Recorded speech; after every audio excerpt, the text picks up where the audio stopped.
哈被称作亚洲中部的战略缓冲地带。去年9月，蒙古提出永久中立国政策。What is the consideration really behind this declaration? 上周，朝鲜宣布首枚氢弹试爆成功。We say it's violation of UN relevant resolutions, so we hope Peninsula should be free of nuclear weapons. How about your partnership with NATO and your status in SCO?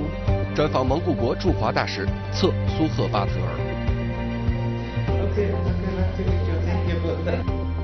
大家好，欢迎收看风云对话，我是小田。去年10月，蒙古宣布成为永久中立国。一时间，关于蒙古为什么做这个决定，尤其是在这个时间做这个决定的判断，引起了各方的猜测。蒙古是内陆国，只有2个邻国，俄罗斯跟中国，并且跟这2个邻国都有着剪不断理还乱的历史渊源。2012年，蒙古与美国主导的北约正式签署了合作伙伴协议。有媒体评论说，蒙古成了美国安插在中俄2大国之间的特洛伊木马。蒙古还是世界上为数不多的同时与韩国、朝鲜都建立有外交关系的国家，而近年日本、印度也都有意拉拢跟蒙古的距离。外界认为这有为地缘区划政治以及为联合国入场做准备的含义。可是突然之间，蒙古宣布永久中立，这是否能从此撇清之前所有种种的猜疑？今天我们的采访嘉宾是蒙古国驻华大使苏赫巴特尔。在2015年的外交舞台上，蒙古国表现活跃。5月，印度总理莫迪首次访问乌兰巴托；10月，德国总统高克和日本首相安倍先后访蒙。奉行第三邻国外交政策的蒙古国，一直着力发展与其他国家或国际组织的关系，以减少对中俄2个天然邻国的依赖。在上世纪60至70年代中苏对立的时期，蒙古国内曾有大批苏军驻扎，最多时达15万人。对不想卷入大规模纷争的蒙古人来说，那是一段再也不想重演的历史。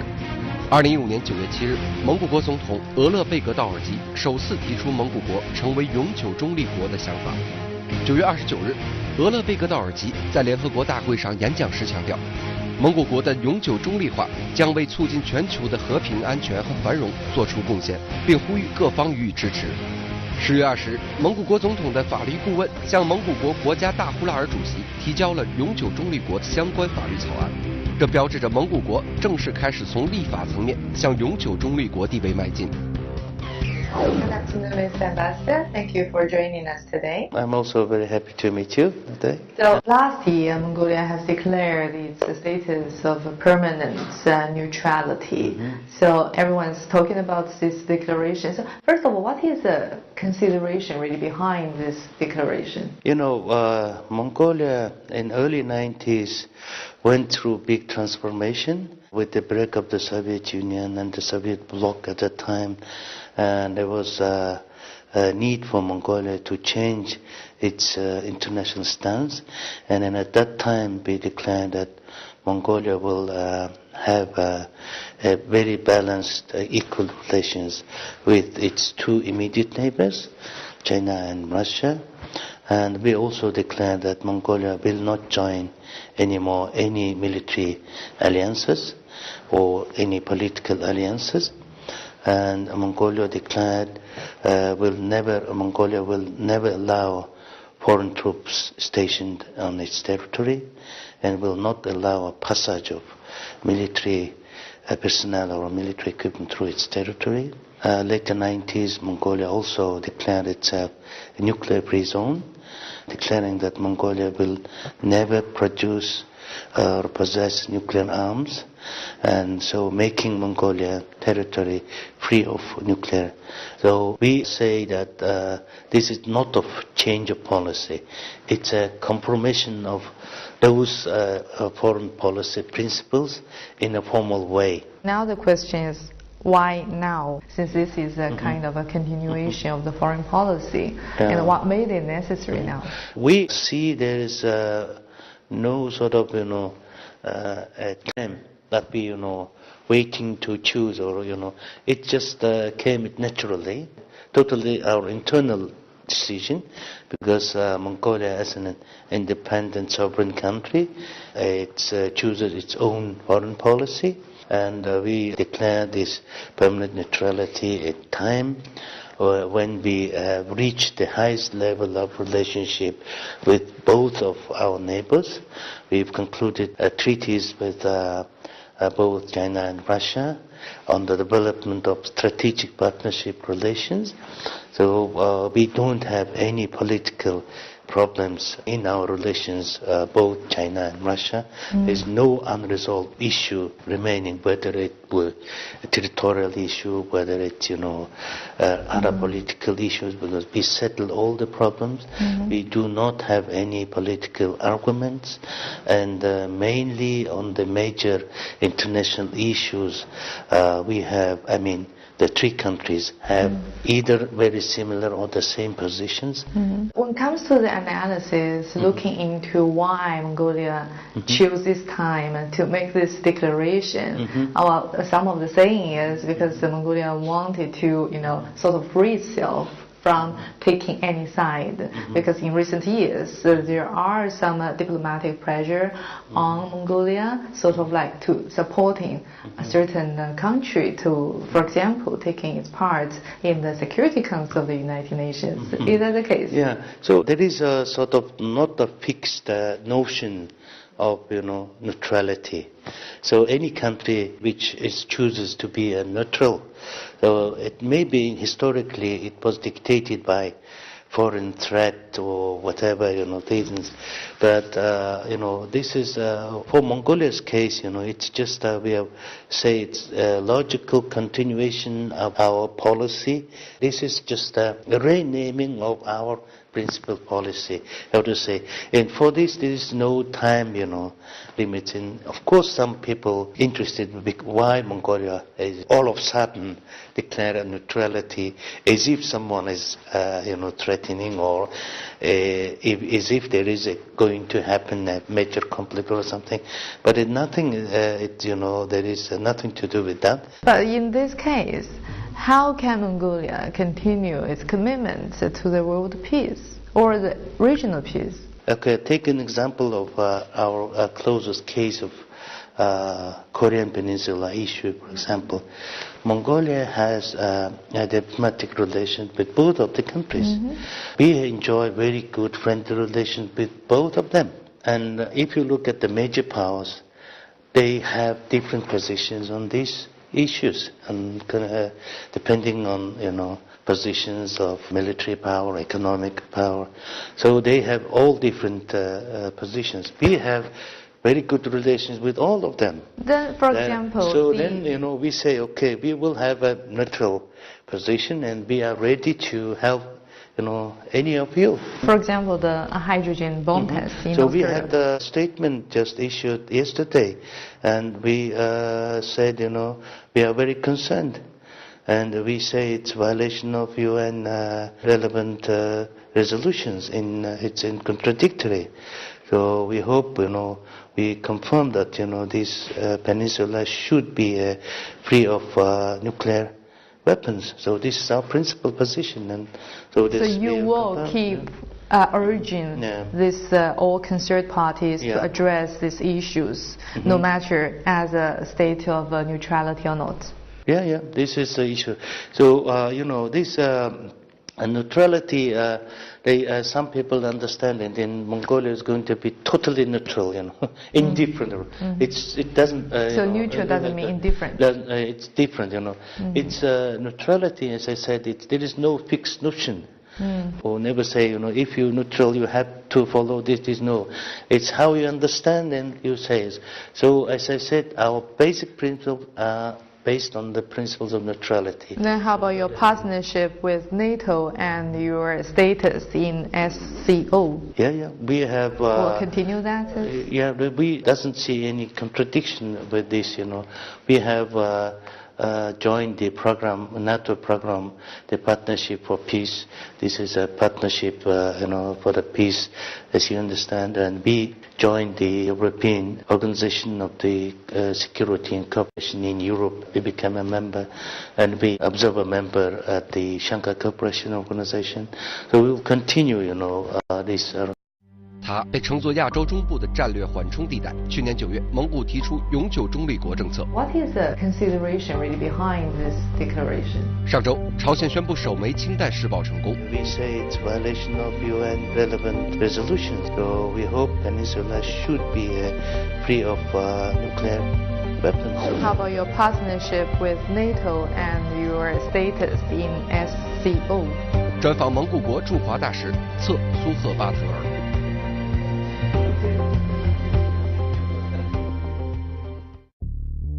去年10月22日，日本首相安倍晋三访问蒙古，并与蒙古签署了有关经济合作的备忘录。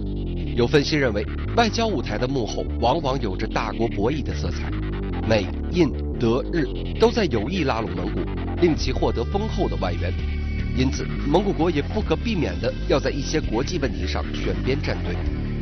而出乎外界意料的是，仅18天后，蒙古国总统额勒贝格道尔吉便启程对中国进行正式访问，并与中国国家主席习近平举行首脑会晤。又有人笑谈道，日本的美梦似乎被泼上了一盆冷水。Your president visited China last year. So how was the visit? And I understand there are some major projects that have been penciled down. So how are they? In Mongolia, China, economic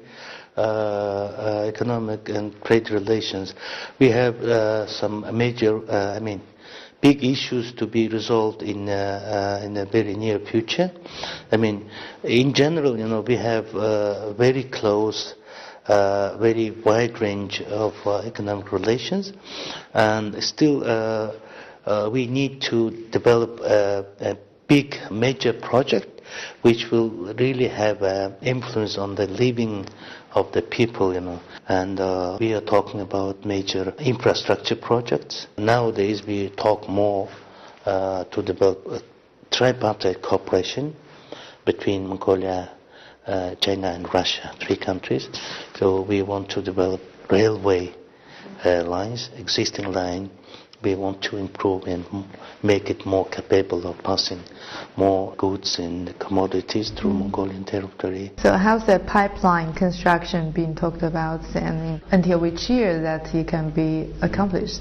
So, it's, the Russia and China, they've negotiated the eastern line of the pipeline, gas pipeline, and the western they were still under consideration, and it's going to be, as I understood, from the papers in hand, it's going to be very difficult to realize, in fact, because it's very high mountainous areas, and it's going to be very costly to maintain that huge pipeline. So Mongolia is one of the options, and Mongolia is ready to offer its territory for building pipeline. So both sides are very favorably approach to our initiative, and I think eventually we will come to certain agreements. So Mongolia is a landlocked country. Traditionally, the harbor that Mongolia has been using is through Russia.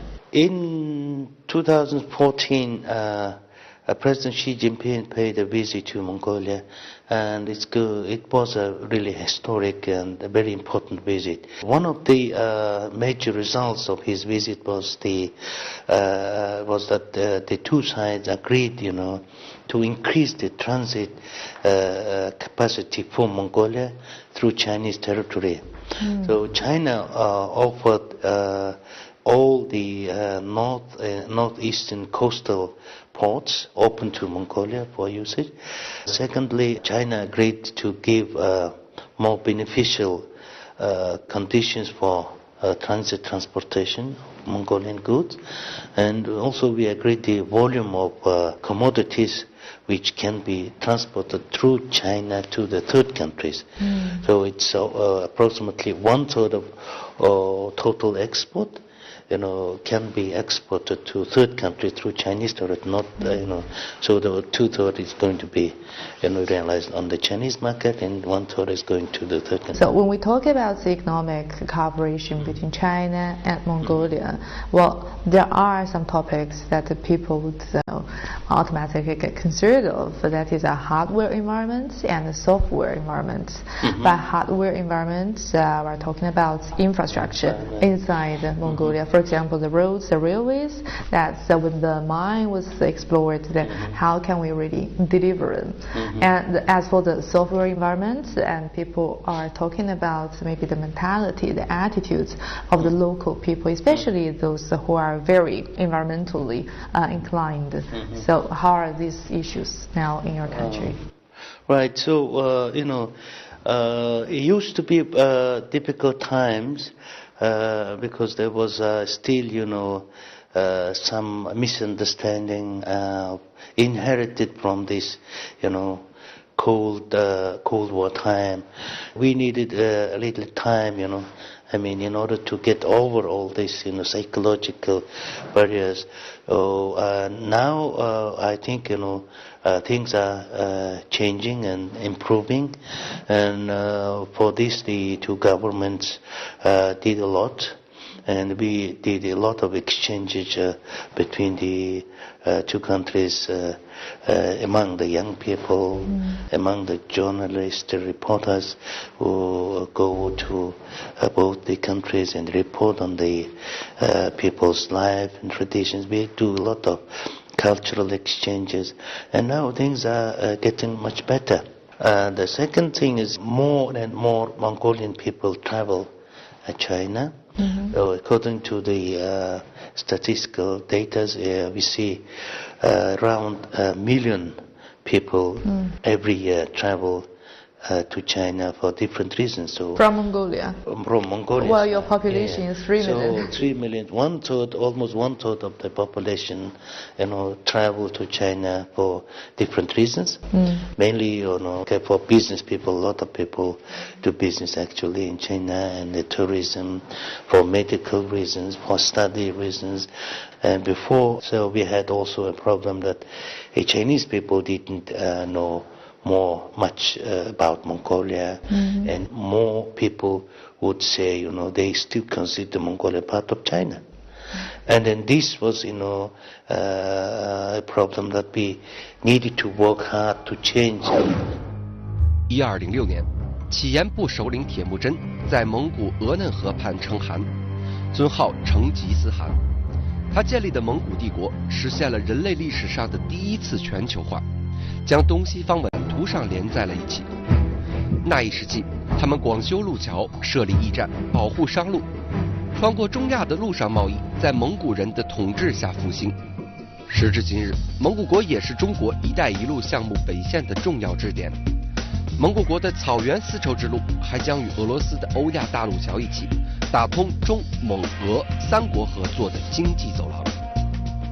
How is Mongolia going to participate in the One Belt One Road project of China? From the very beginning, our country expressed our interest and support, and we see it's another good opportunity for us to get part of this integration process. Mongolia is really, as I told before, to offer our good location for usage of all these major infrastructure projects like pipeline, gas line, electric power line, and so on. And we're ready to improve our rail system and roads. We are ready to build a road system connecting Russia and China. So this is the ways and the ideas how we to get connected with this major initiative. And it's very good that China initiated the Silk Road Fund. And we are very much looking forward to use these facilities. Also, Mongolia, from the very beginning, joined as a founder member of the Asian Infrastructure Investment Bank. And now the bank is in full operation in Mongolia as a founding member. So also these facilities will be used in building infrastructure and other projects in Mongolia. And speaking of the Silk Road, is Marco Polo also famous in Mongolia? The person we think is, described in chronicles the time of Yuan dynasty, the grandson of Genghis Khan and the flourishing dynasty. And so Marco Polo is also a person who led the known the life of Mongolians at that time, and who is describe the original Silk Road, how does it works, and Mongolia consider that Mongolia provides the sort of peaceful and safe Silk Road passage all the time, so creating a sort of initial global system of connectivity. At that time was this the only way, and the Mongolia as a big empire at that time provided the protection, safety of passage of traders and so on.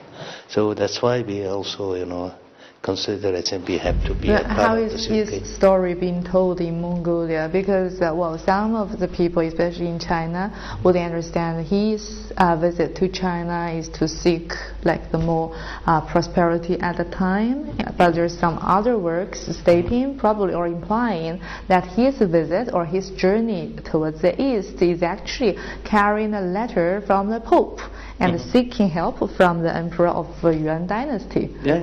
So that is how it was told in your country too.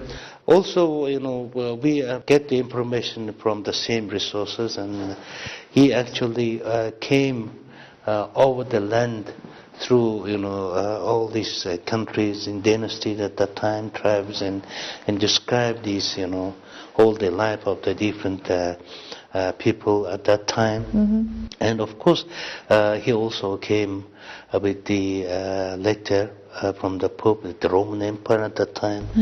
Also in history there was cases when the European nations even approached to Asian empires at that time, powerful empires, even asking for the military help. Because that is a crusader period of time in Europe. 和蒙古大使的采访，在临近中国春节的时候，大使告诉我说，蒙古国也有自己的农历，而蒙古的传统新年叫做白月节。今年的白月节正好跟中国新年在同一天。蒙古与中国是两个独立的国家，有着独立的历史传统，但是在文化习俗甚至信仰方面都有着千丝万缕的联系。就好比跟大使聊起在中国家喻户晓的马可波罗，他说在乌兰巴托城市广场都有马可波罗的塑像，但是如果要深究关于马可波罗的故事，似乎在两个国家的记载角度又有所不同。为治决定视角历史书写使命，成为永久中立国以后的蒙古将和他的传统邻国继续书写怎样的关系故事，我们还要继续关注。感谢收看本期节目，我们下周见。